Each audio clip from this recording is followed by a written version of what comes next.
A 40-yard dash, so you're gonna stand in the three-point stand. You're gonna have opposite arm, opposite leg, and once I say go, you're gonna run. So I'm gonna start your time, and the person at the end is gonna finish your time. All right? Ready, set, go.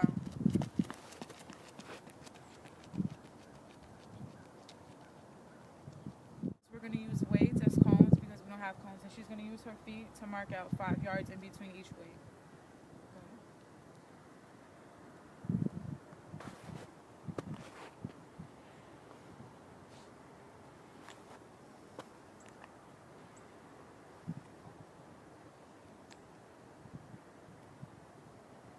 All right. Go.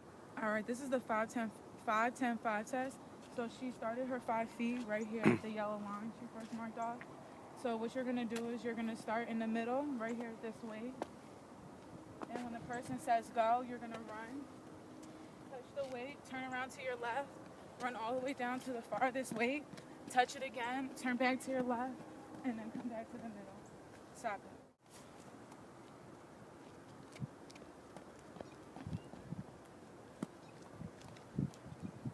All right, stop it. The 3 cone test, we're using the same measurements as the 5 test. So we're gonna start right here. We're gonna, once the person says go, you're gonna jog to the first cone in the middle. The first weight, you're gonna touch it. Side shuffle to this cone, touch it, side shuffle back, passing this one, touching this one, side shuffling back, not touching the middle cone, and jogging backwards. All right.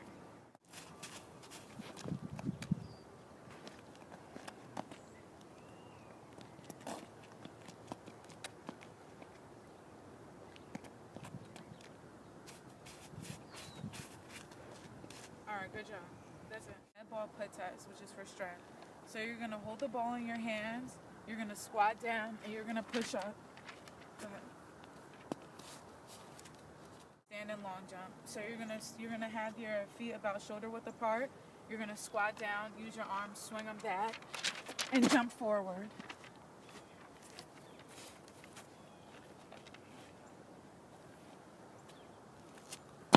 Like that? Yeah.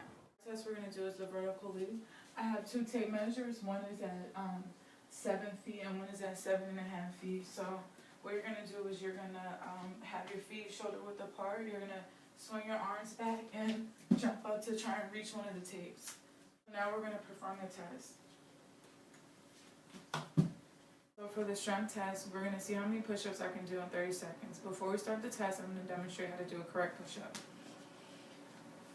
So you're gonna start on the ground, make sure your hands are by your chest and they're at a 90-degree angle. You're gonna put your feet close to yourself and you're gonna push up and then you're gonna come back down so your nose touches the ground and come back up. Stop it. Stop.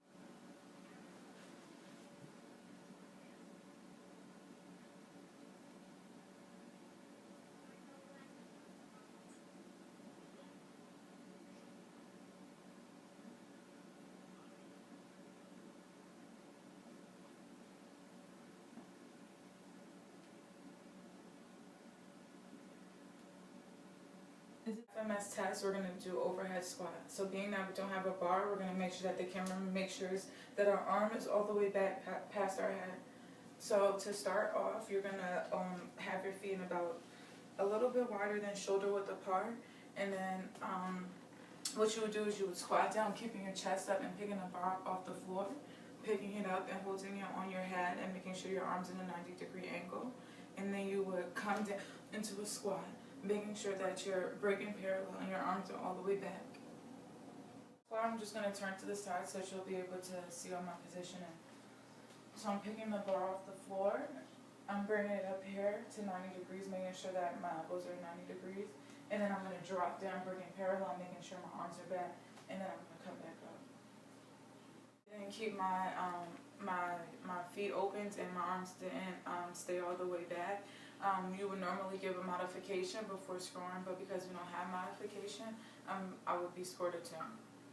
The trunk stability push-up, you're going to have your thumbs lined up with your chin. If you're a woman, if you're a man, you're going to have your thumbs lined up with your forehead. Then you're going to Lay down on the ground, making sure that your toes are stable. You're gonna have your arms come up just like this, and make sure that your knees are not on the ground. Pause. Yes. Now you have your thumbs placed by your forehead. Female, you're gonna have them by your chin. Keep your elbows up in about a 90-degree position. Make sure your toes are planted firm on the ground, and you're gonna lift your knees up before you push up. So with the trunk stability push-up, you're gonna push your body up using your toes and your hands all at once. And then you're gonna come back down. If you're unable to do it with your thumbs by your chin, you're gonna put your hands farther down by your shoulders. You're gonna keep your feet planted again, making sure your knees are off the ground, and push up as well. Okay, so I'm taking her resting heart rate pulse. What I'm gonna do is I'm gonna use my pointer finger, my middle finger, to find her pulse right by her her thumb and her radialis. So I'm gonna find her pulse.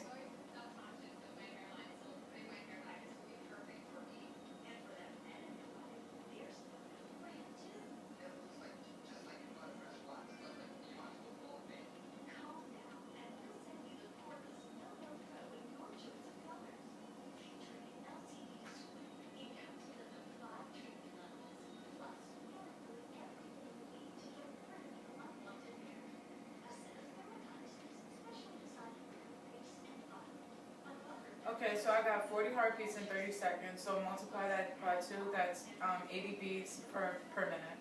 I'm going to explain to you how to take blood pressure.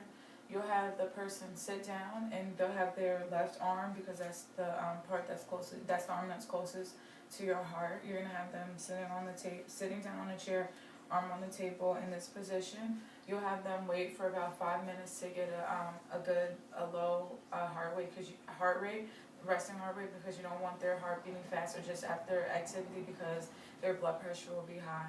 So you'll take the cuff and you'll wrap it around their arm, making sure that the arrow is on the inside of their arm where the brachial pulse is at, right here.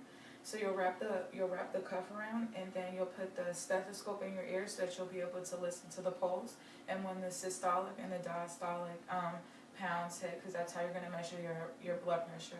So you'll wrap it around, and if you have let's say your blood pressure was normally 120, you would pump it up to 180 or 200. So you would pump the cuff up until about 200, and then you would slowly untwist the dial so that it releases at about 3 mmHg for a second, and then you'll listen for the first pulse, which will be the systolic beat, and then you're going to keep hearing pulses in the background. The last one that you hear is the diastolic.